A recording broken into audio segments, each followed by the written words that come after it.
Do you feel like when it's happened that you guys have parented with your partner that it brings you closer together? Oh, yeah. Definitely. Yeah. I feel that way too. Yes. Mm-hmm. I feel like recently I feel closer to Bert than I have in a long time. And he's not here. Right.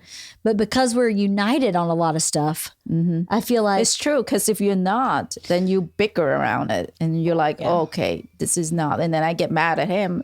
What's the point? It's like we have to agree on it. And we come up with like, okay, and he feels like, he can talk to me about certain things more. And it's like, okay, what do you think about that? Yeah. And it's like, okay, it's more like a respect too. It's like, and then they biggest learning curve for me in my recent marriage in the recent years was that breakdown in Havasu. When our families were in Havasu and a bomb was dropped that I knew about that Bert didn't know about. And I didn't tell Bert about it because I was trying to protect Bert. Yeah. He was too busy and I didn't want him to have to deal with it. So I was just going to deal with it on my own. And that was a big mistake on my part. My intentions were good. But it was still a mistake. You can have the best intentions and it still be a fuck up. And wrong, and 100% that was my mistake. Because the fallout from keeping that secret, even though I didn't really think of it as keeping a secret, I thought of it as he can't handle this, so I'll just handle it, was a real problem. Because that made him feel left out, inadequate, betrayed, that I don't trust him, that I don't think he's capable of handling. It caused so many problems in our relationship because of one really good intentioned bad decision. And I'm so glad in a way, I'm not glad that that happened, but I'm the glass half full because that's my superpower, is that I have stopped doing that. Yeah. Like I don't keep shit from him ever. Yes. And I go, we got to talk. I don't really care what's going on. Here's what's happening. Right. Nothing's happened as big as that.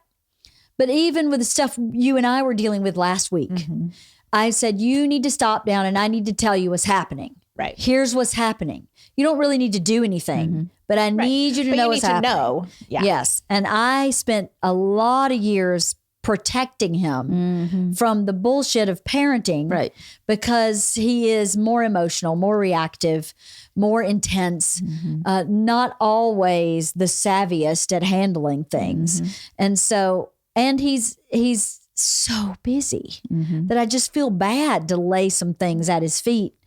And that was one of them. It was like in this stretch of time where he had no time to deal with anything, something really big happened. And I just tried to protect him. What a mistake. Anybody listening, learn from my mistake because it was a mistake on my part, 100%. Doesn't mean he handled it well necessarily once the mistake was presented, but it was a big mistake I made to not include him in that hard moment of parenting. And that I learned that being an only child, having no siblings, and having parents that weren't really, my dad was great, but he was 100 miles away. And my mom wasn't great. So I learned to just rely on myself.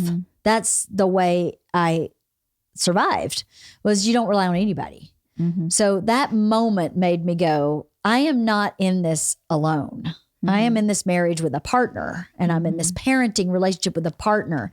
And I think a lot of the time I subconsciously thought I'm in this alone and he shows up and we're a partner when he's here, but I have to protect him from what's going on here. I got it. Right. It was so great for me. It was a very positive learning moment.